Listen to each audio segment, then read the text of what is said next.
I've been working on a new electronic cash system that's totally peer-to-peer, with no trusted third party.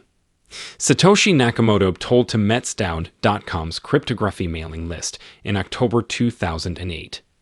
Document called Bitcoin. A peer-to-peer electronic cash system was a white paper published on Bitcoin.org website and became the founding document. The Genesis block, mined on January 3, 2009, has the words "The Times Chancellor" on edge of second bailout for banks, which may indicate that the block was mined after that date and provide political commentary. But what is Bitcoin, and how does it work? Bitcoin, also known as BTC, is a cryptocurrency that was created in 2009 by an unknown individual or a group using the pseudonym Satoshi Nakamoto. It exists on a decentralized ledger technology called blockchain, which is a shared public database that records and stores all Bitcoin transactions. This makes Bitcoin different from traditional currencies, which are backed by governments or other central authorities. But what exactly is blockchain? Blockchain is an append-only ledger, meaning that information may only be added to it. Once data has been added, it is very difficult to edit or remove it. Each block in the blockchain has a reference to the prior block, making this rule inflexible. An earlier block's hash is used as the pointer. For security purposes, data may be hashed by running it through a one-way algorithm that generates a distinct fingerprint of the input.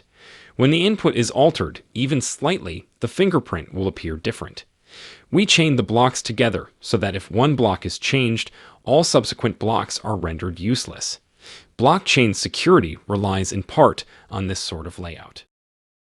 Bitcoin was designed to be independent of any government or central bank, with its own set of rules, which are enforced through a mechanism known as proof-of-work. The term proof-of-work is used to describe a system that demands a not insignificant but manageable amount of effort to discourage wasteful or harmful uses of computing power, such as sending spam emails or conducting denial-of-service attacks. In 2004, halving applied the notion to the protection of digital currency by proposing the use of reusable proof-of-work based on the SHA-256 hashing algorithm. How are bitcoins created and what we call a mining process? Mining is the process of verifying and recording Bitcoin transactions on the public ledger called the blockchain. It is performed by miners who use specialized computers to solve mathematical problems and are rewarded with new bitcoins for their efforts.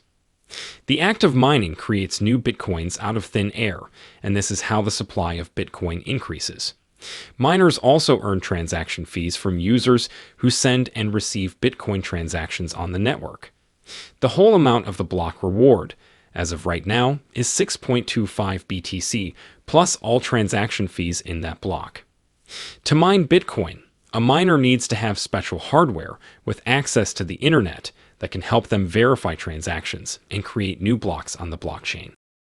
Mining is an essential part of the Bitcoin system because it ensures that the entire network remains secure and resistant to attacks. In essence, miners act as auditors, making sure that all transactions are valid and that new coins are not being printed out of thin air. In addition, miners play a role in deciding which transactions get processed first and in what order. This helps to keep the network running smoothly and prevent malicious actors from disrupting it. But is the block reward based on inflation always the same? The Bitcoin halving event. A reduction in the block reward is simply referred to as a Bitcoin halving. A halving reduces by half the reward granted to miners for successfully validating fresh blocks. They only receive half of what they used to. In any case, this has zero effect on transaction costs. How does the Bitcoin halving event work? Each legitimate block mined at Bitcoin's inception would earn an amount of 50 BTC. The first halving took place on November 2012. At that point, the protocol dropped the block subsidy from 50 BTC to 25 BTC. In summer of 2016, we witnessed the second halving, 25 BTC to 12.5 BTC. The last one took place on May 11, 2020. Lowering the block subsidy down to 6.25 BTC. The reader may detect a trend here. It appears that every 4 years, give or take a few months, there is a new halving. That is intentional. However, the protocol does not stipulate when exactly a cut in half takes place. Instead, the rate of reduction is proportional to the height of a block, half every 210,000 blocks.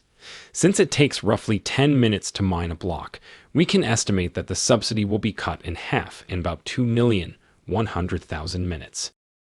The last Bitcoin halving event is estimated to happen in year 2140, when all Bitcoins will be mined, with the total supply of 21 million. From this point, block rewards would contain only fees from transactions made on the Bitcoin blockchain. Why Bitcoin is used today. Bitcoin is a global peer-to-peer payment system where transactions take place directly between users without any intermediary. Bitcoin does not depend on traditional financial institutions or governments, so it can be used in many places around the world without any need for regulation or oversight. Unlike traditional currencies, such as the US dollar or euro, Bitcoin is not regulated or backed by any government. Instead, Bitcoin is maintained by a network of computers that use a peer-to-peer system to process transactions and keep a public ledger of all transactions, the blockchain. Transactions are verified and secured by miners, who use their computers to solve complex cryptographic puzzles. The process of purchasing Bitcoins is straightforward and can be done from anywhere in the world with an internet connection. The user must first create a Bitcoin wallet, which is a secure digital location to store their coins. Then the user can purchase Bitcoin from an exchange, either through an online marketplace or via direct exchange with another user. Once a user owns Bitcoin, they are free to send it to other users or use it to purchase goods and services. Because Bitcoin is global and decentralized, there are no geographic restrictions or expensive international fees when using it to make purchases. Furthermore, unlike traditional payment networks, Bitcoin payments are irreversible, meaning that merchants are protected from fraudulent chargebacks. But how many transactions can Bitcoin process? According to the current block average, Bitcoin can handle 5 transactions per second.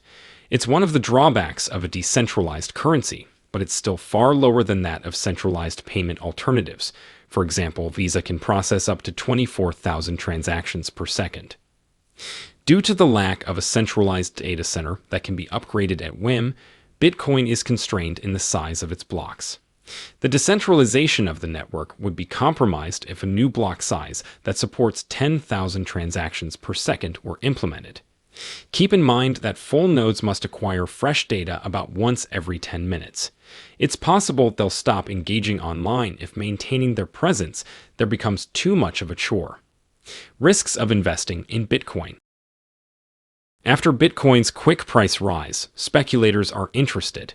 It reached a record high of $68,990 in November 2021, then declined to around $40,000 in the second half of 2021. As of right now in February 2023, one Bitcoin is worth $23,000. Thus, many people buy Bitcoin for its financial worth rather than as a currency. However, its purchase and use are risky due to its digital nature and lack of guaranteed value. SEC, FINRA, and CFPB investor notifications on Bitcoin are examples. Regulatory risk. The lack of uniform regulations about Bitcoin and other virtual currencies raises questions over their longevity, liquidity, and universality. Security risk. Most individuals who own and use Bitcoin have not acquired their tokens through mining operations. Rather, they buy and sell Bitcoin and other digital currencies on popular online markets, known as cryptocurrency exchanges.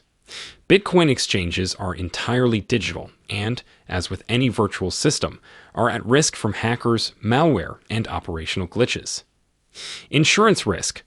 Bitcoin and cryptocurrencies are not insured through the Securities Investor Protection Corporation, in short, SIPC, or the Federal Deposit Insurance Corporation, in short, FDIC. Some exchanges provide insurance through third parties. Fraud risk.